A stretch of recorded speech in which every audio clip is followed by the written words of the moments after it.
하나님께서 주신 말씀 우리 함께 보도록 하겠습니다. 오늘 말씀은 민수기 32장 20절부터 32절까지 말씀입니다. 민수기 32장 20절로 32절까지 말씀 보겠습니다. 말씀 봉독하겠습니다. 모세가 그들에게 이르되 너희가 만일 이 일을 행하여 무장하고 여호와 앞에서 가서 싸우되 너희가 다 무장하고 여호와 앞에서 요단을 건너가서 여호와께서 그의 원수를 자기 앞에서 쫓아내시고 그 땅이 여호와 앞에 복종하게 하시기까지 싸우면 여호와 앞에서나 이스라엘 앞에서나 무죄하여 돌아오겠고 이 땅은 여호와 앞에서 너희의 소유가 되리라 마는 너희가 만일 그같이 아니하면 여호와께 범죄함이니 너희 죄가 반드시 너희를 찾아낼 줄 알라. 너희는 어린 아이들을 위하여 성읍을 건축하고 양을 위하여 우리를 지으라. 그리하고 너희의 입이 말한 대로 행하라. 갓 자손과 르우벤 자손이 모세에게 대답하여 이르되 주의 종들인 우리는 우리 주의 명령대로 행할 것이라. 우리의 어린 아이들과 아내와 양떼와 모든 가축은 이곳 길앗 성읍들에 두고 종들은 우리 주의 말씀대로 무장하고 여호와 앞에서 다 건너가서 싸우리이다.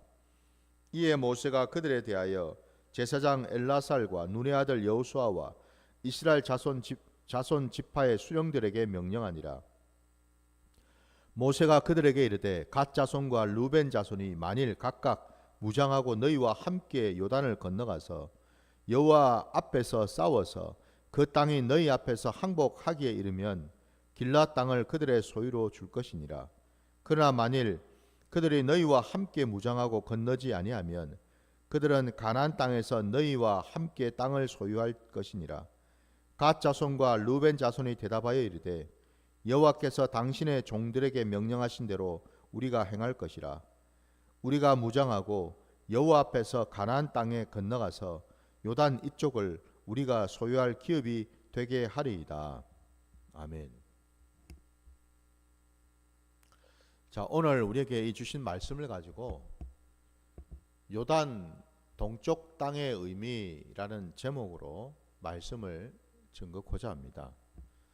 어제 이어서 오늘 우리가 계속 이 민수기 32장 말씀을 살펴보고 있습니다. 이 민수기 32장 안에 오늘 말씀에도 나온 것처럼 여기에 그 이스라엘의 12지파 중에서 이 르우벤 지파 그리고 갓 지파 그리고 오늘 본문 읽진 않았지만은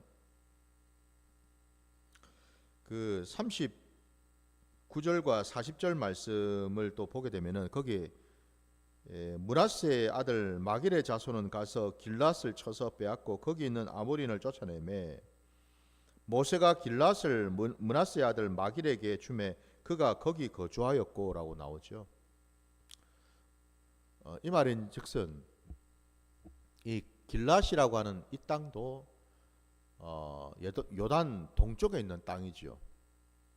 그렇게 친다면은 사실상 오늘 이 민수기 32장에 요단 동쪽 지역에 있는 그 땅을 차지하게 된 지파는 총 그 세 지파라고 볼 수가 있습니다. 그래서 이제 우리가 그 땅을 차지한 그 위치 순으로 이렇게 얘기를 하자면은 제일 위쪽에, 그러니까 다시 말씀드리면은 그 갈릴리 호수를 중심으로 해가지고 그 위와 아래에 있는 전체 지역을 이 므낫세 반지파가 차지를 하게 되고, 그리고 이제 그 밑으로, 그 밑으로 해서 이제 요단강 쪽, 그쪽 지역으로 이렇게 쭉 내려가면서 차지하는 지파가 이제 갓 지파가 되고요. 그리고 이제 제일 밑에 그 요단강의 일부분하고 사해의 지역을 또 차지하게 된 지파가 르우벤 지파입니다. 그러니까 이제 므낫세 반지파가 위에 있고 갓 지파가 중앙에 있고 그리고 이제 르우벤 지파가 이제 그 밑에 있는 이런 어떤 위치를 차지하게 되거든요. 이것들은 전부 다 요단강 동편 땅에 있는 땅들입니다. 예. 그래서 오늘 제가 여러분에게 말씀을 드리고자 하는 것은 이 요단 동쪽 땅을 차지한다고 할 때에 도대체 그 요단 동쪽 땅이 갖는 의미, 그리고 특별히 그 땅을 요구하였고 또한 그 땅을 차지하기 위해서 오늘 본문에도 나와 있는 것처럼 모세 앞에서 그리고 이스라엘 12지파의 그 수령들 앞에서 그들이 여러 차례 지금 반복적으로 맹세한 것이 우리가 이 요단 동쪽 땅을 얻기 위해서 우리가 반드시 우리들도 함께 요단강을 건너가서 그 가나안 땅, 그 땅을 차지할 때까지 전쟁에 앞장서겠습니다. 그리고 모든 전쟁이 다 끝나고, 그러니까 다시 말씀드리면 나머지 모든 지파들이 그 가나안 땅에 들어가서 그 땅에 있는 이제 땅들을 각 지파들마다 분배를 다 받고 나면 그때 비로소 우리는 우리가 원래 요구했던 그 땅, 요단 그 동쪽에 있는 땅으로 돌아가겠습니다. 그 내용이 지금 담겨 있는 거죠, 그죠? 예, 이 내용이 이제 전체 내용인데 오늘 우리가 이제 제가 살펴보자고 하는 것은 그러면은 요단 그 동쪽에 있는 그 땅들, 그 땅은 어떤 의미를 가지는가를 이제 우리가 좀 살펴보는데요. 여러분, 이 요단 동편 땅이라고 하면은 동쪽에 있는 그 땅은 지리적으로 볼 때에 그 땅은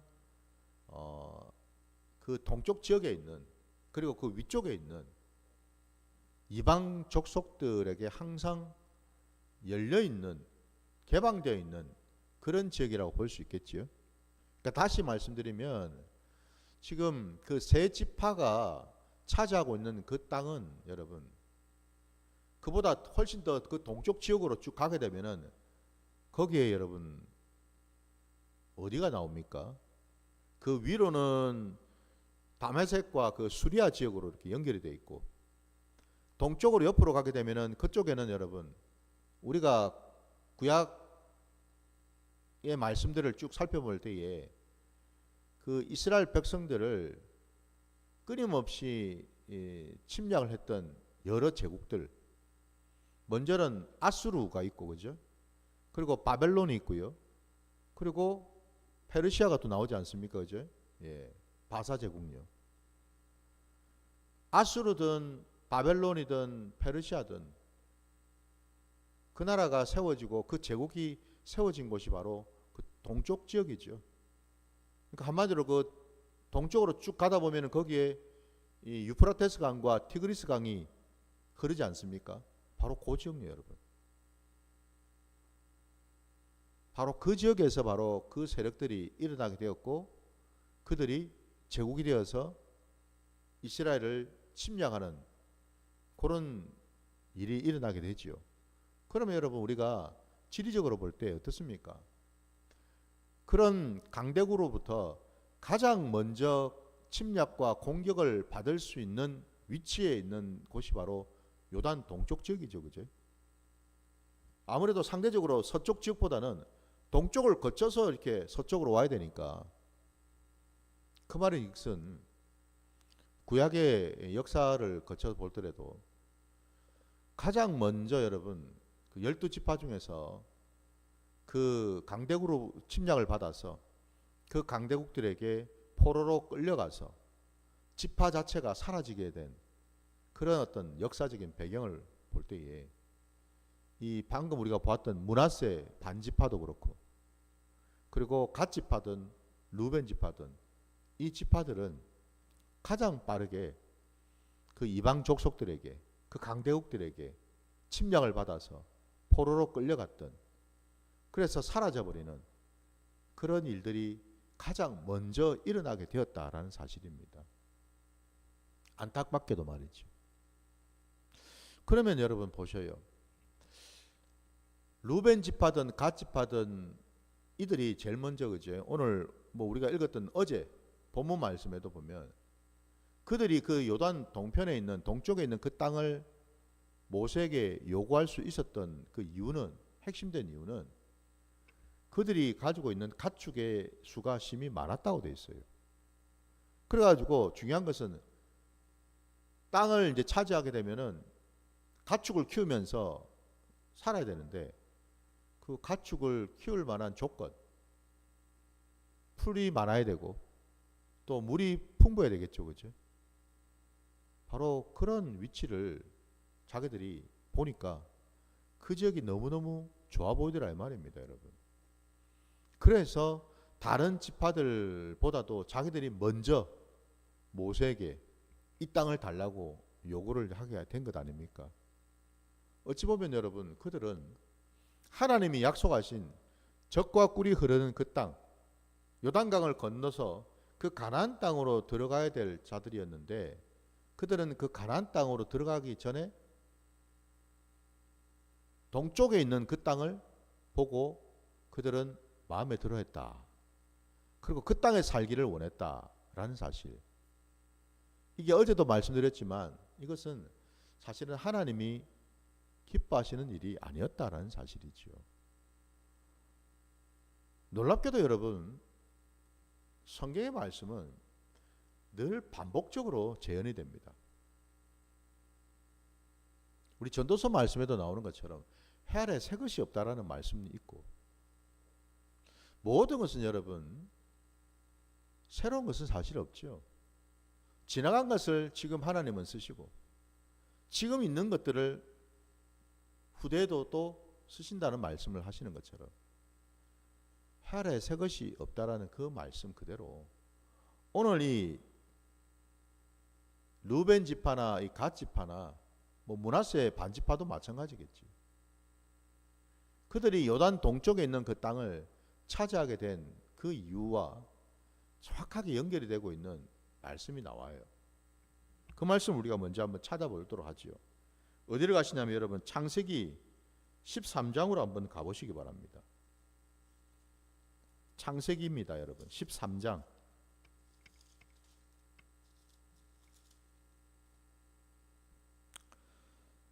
13장 여러분 1절부터 우리 13절까지 말씀, 조금 길긴 하지만 같이 한번 보겠습니다. 창세기 13장 1절에서 13절. 아브라함이 애굽에서 그와 그의 아내와 모든 소유와 롯과 함께 네겝으로 올라가니 아브라함에게 가축과 은과 금이 풍부하였더라. 그가 네겝에서부터 길을 떠나 베델에 이르며 베델과 아이 사이 곧 전에 장막 쳤던 곳에 이르니 그가 처음으로 제단을 쌓은 곳이라. 그가 거기서 여호와의 이름을 불렀더라.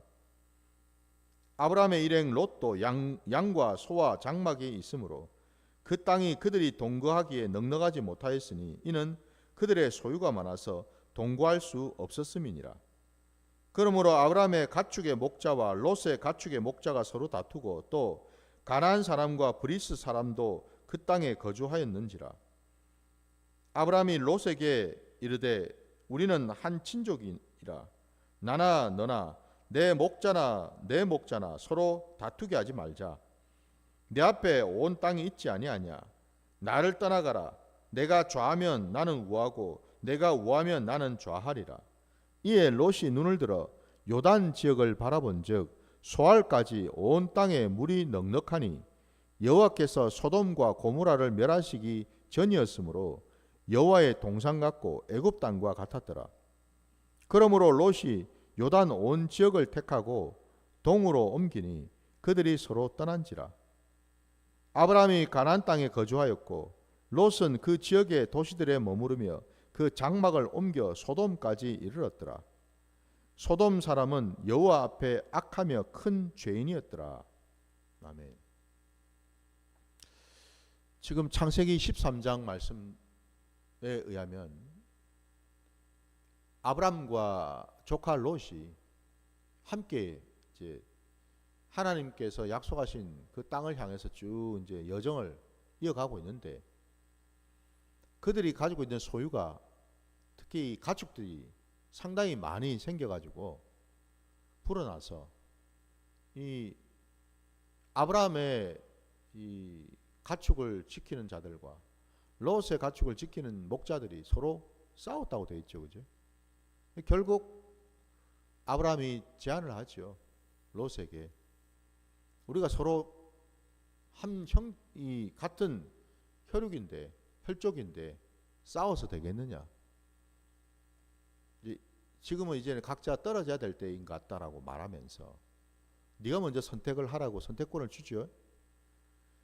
그랬을 때 이 롯이 주변 사방을 이렇게 뚝 돌아보았을 때에 그가 택한 곳이 바로 요단 지역이었습니다. 요단 동편 지역이었어요. 거기에 아까 말씀에도 나온 것처럼 롯이 눈을 들어 요단 지역을 바라본 적 소알까지 온 땅에 물이 넉넉하니 여호와께서 소돔과 고모라를 멸하시기 전이었으므로 여호와의 동산 같고 애굽 땅과 같았더라. 롯의 눈에는 그 요단 동쪽 그 땅이 너무너무 보기에 좋았습니다. 마치 여호와의 동산처럼 물도 풍부해, 자기가 볼 때 가축 키우기에도 너무 좋고 살기에도 너무 좋아 보였다는 거죠. 그래서 이 롯이 결국 선택한 곳이 요단 동쪽 지역이었고, 그 동쪽 지역에서도 장소를 옮기면서 결국 가게 된 곳이 소돔 땅까지 가게 되었다라고 되어 있습니다.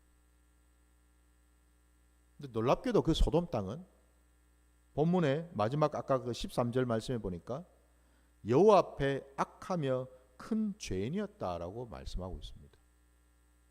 롯의 눈에는 너무너무 살기 좋은 곳, 너무너무 편한 곳, 야 여기 살면은 너무 행복하겠다, 여기가 딱 에덴 동산이다 라고 생각했다라는 거예요. 근데 우리 하나님의 눈에는 이곳은 죄악이 관영한 곳이었다는 사실이죠.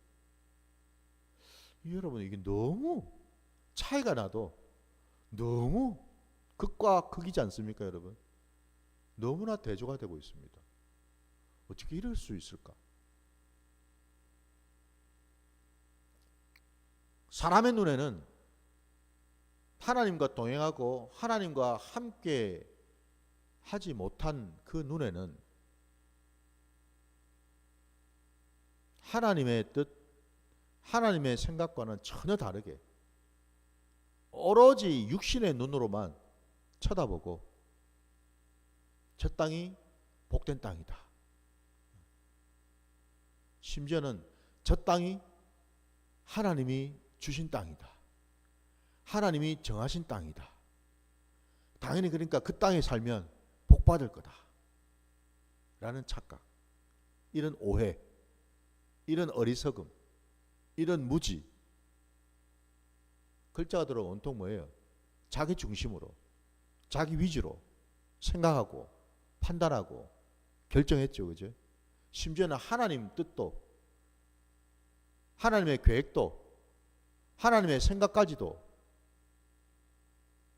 나 중심으로 내 편의를 위해서 내 위주로 끌어당겨서 생각하고 판단했다라는 거죠, 그죠? 우리 신앙의 자리에서 사실 여러분 이게 무섭습니다. 이게 무서워요. 하나님이 보시기에는 그곳은 결코 행복한 곳이 아니고 복된 곳이 아니고 그것은 저주받은 곳이고 그것은 곧 하나님의 심판이 있는 자리인데, 사람은 그 반대로 거기가 좋사오니 거기에 머물렀다라는 사실이죠. 눈이 덮이고 귀가 닫히면 여러분 그리 된다라는 사실이죠, 여러분. 그리 된다라는 거. 여러분 그 요단 그 동편 그 땅이 죄가 관영해서 그곳은 하나님의 그 심판을 받을 자리인데도 사람들은 거기를 선택했다라는 거예요. 롯이 선택을 했고, 그리고 한참 시간이 흘러서 이제는 뭐예요? 므낫세 반지파나 그리고 루벤 지파나 갓 지파도 그 요단 동쪽에 있는 땅을 택했더라는 겁니다. 여기 여러분 지금 이 롯만 그렇겠습니까? 창세기 아니더라는 겁니다. 또 하나 우리 찾아볼까요, 여러분? 어디 보시냐면은 창세기 또 앞으로 가셔가지고 4장을 한번 보십시오.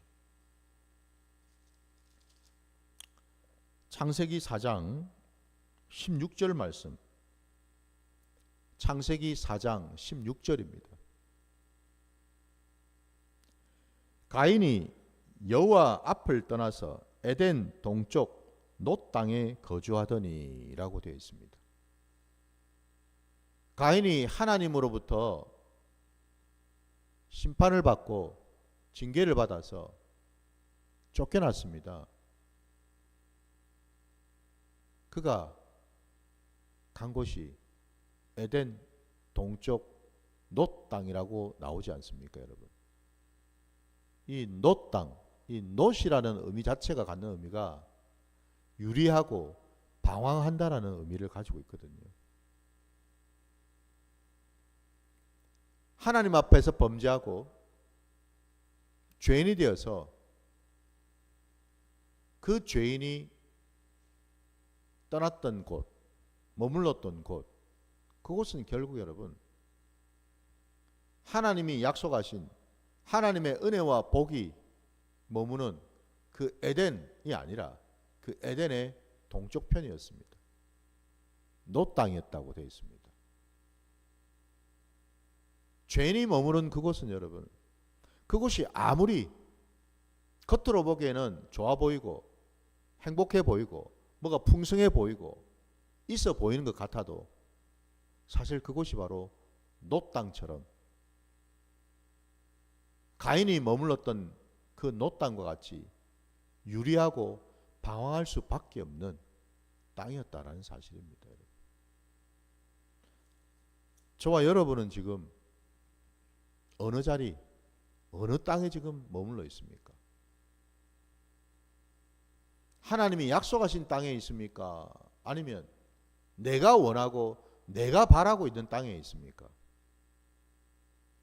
지극히 인간적으로 생각하고 인간적으로 판단하는 그 땅에 있습니까? 하나님은 가나안 그 땅으로 들어가라고 말씀하셨고 그 땅을 약속하셨는데 그 땅이 아닌 그 반대편인 동쪽 땅을 선택함으로 인해서 결과적으로 여러분 아까도 제가 서두에 말씀드린 것처럼 르우벤 지파든 갓 지파든 그 므낫세 반 지파든 그들은 다른 지파들보다도 먼저 공격받고 먼저 침략을 받고 먼저 흩어지고 먼저 유리방황하는 포로로 잡혀가서 흔적도 없이 사라져버리는 그런 일들을 경험했다.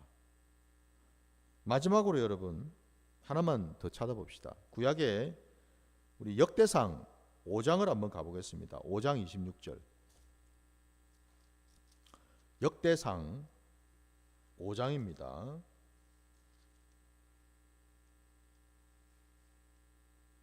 26절입니다. 그러므로 이스라엘 하나님이 아수르 왕 불의 마음을 일으키시며 아수르 왕 디글랏 빌레셀의 마음을 일으키시매 곧 루벤과 갓과 므낫세 반지파를 사로잡아 할라와 하볼과 하라와 고산 강가에 옮긴지라 그들이 오늘까지 거기에 있으니라 말씀합니다. 아수르가 쳐들어왔을 때에 당연히 위치를 볼 때에 가장 먼저 공격할 수 있었던 지역이 바로 이 세 지파가 머물고 있던 지역 아닙니까? 여러분. 그들을 사로잡아서 죽이기도 하고 포로로 산채로 끌고 그들의 머물러야 곳이 아니라 온 지역으로 사방으로 그냥 흩어버리는 그 일을 했다라는 사실이죠. 이게 여러분 역사적인 사실이고 실제 모습이라는 거예요. 우리가 여러분 이걸 볼 때에 결국 오늘 말씀 제목처럼 이 요단 동쪽 땅의 의미가 뭐겠습니까? 그곳은 하나님이 약속하신 땅이 아니었다라는 거예요. 그곳은 하나님의 약속보다는 인간적으로 판단하고 인간적으로 생각했던 땅이었다라는 겁니다. 그것은 마치 롯이 선택하기도 하고 죄인 되었던 가인이 머물렀던 그와 같은 땅이었다라는 거예요. 겉으로 보기에는 가축이 많아. 얼마나 풍성합니까? 부자잖아요, 그죠? 얼마나 복된 것 같습니까? 복을 받은 것 같은데 사실은 그 반대로 그 땅은 심판의 땅, 징계의 땅이었다라는 겁니다. 왜 그렇습니까? 우리가 분명히 알아야 될 것은 하나님께서 여러분 그 땅을 이스라엘 백성들, 하나님의 백성들에게 주신 까닭이 뭐겠습니까, 여러분?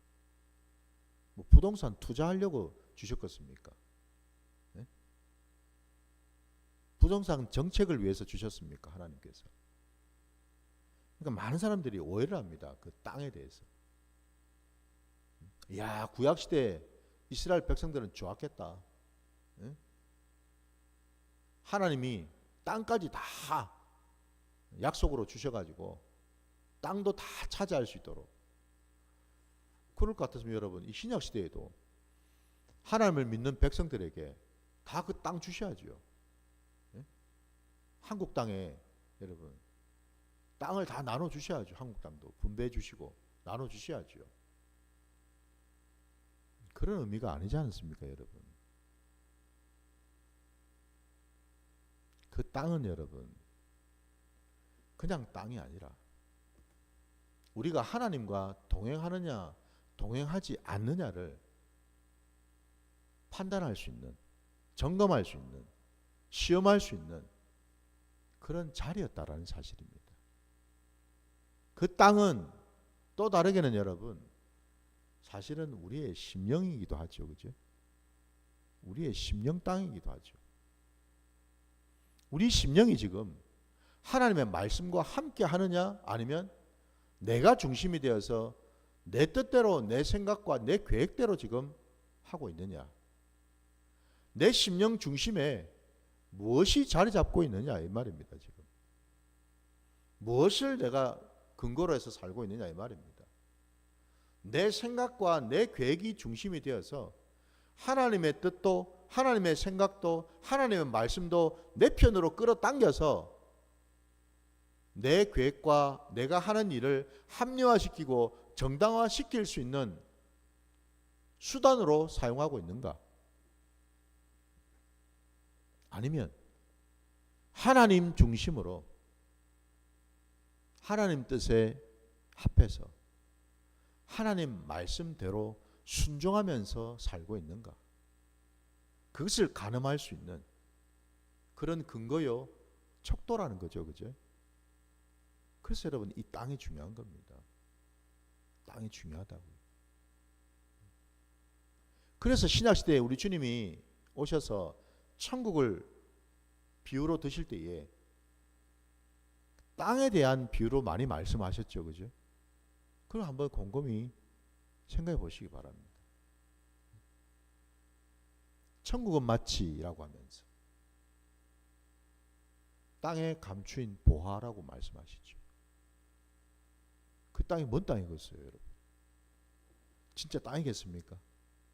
진짜 밭이겠어요? 네? 농사 짓는 밭이겠습니까? 그게 아니라 우리의 심령 땅이죠. 우리 심령 안에 그 무엇과도 바꿀 수 있던 참으로 보배로우신 주님, 말씀이신 주님, 그 말씀이 내 심령 땅에 심어졌느냐 심어지지 않았느냐, 그 말씀을 내가 붙들었느냐 놓쳤느냐, 이걸 말씀하고 있는 거죠. 이걸 여러분 우리가 깨닫는다면 오늘 우리에게 주신 이 말씀, 요단 동쪽에 있는 이 땅은 하나님 말씀에 순종하는 땅이 아니더라 이 말입니다. 부디 저도 여러분도 우리가 육신에 매여서 잘못된 판단, 잘못된 선택, 잘못된 결정을 하지 않기를 주의 이름으로 축원합니다. 부디 하나님 말씀에 붙들려서 오직 하나님의 그 말씀대로 순종하며 나아갈 때에 우리는 끝까지 하나님께서 우리를 책임지시고 붙들어 주시고 인도하시고 그야말로 참된 복의 자리로 이끌어 주실 줄 믿습니다. 바로 그 자리까지 가시기를 주의 이름으로 축원합니다. 우리 주님 가르쳐 주신 기도로 예배를 마치겠습니다. 하늘에 계신 우리 아버지여, 이름이 거룩히 여김을 받으시오며 나라가 임하시오며 뜻이 하늘에서 이루어진 것 같이 땅에서도 이루어지이다. 오늘 우리에게 일용할 양식을 주시옵고 우리가 우리에게 죄 지은 자를 사하여 준 것 같이 우리 죄를 사하여 주시옵고 우리를 시험에 들게 하지 마시옵고 다만 악에서 구하시옵소서. 나라와 권세와 영광이 아버지께 영원히 있사옵나이다. 아멘.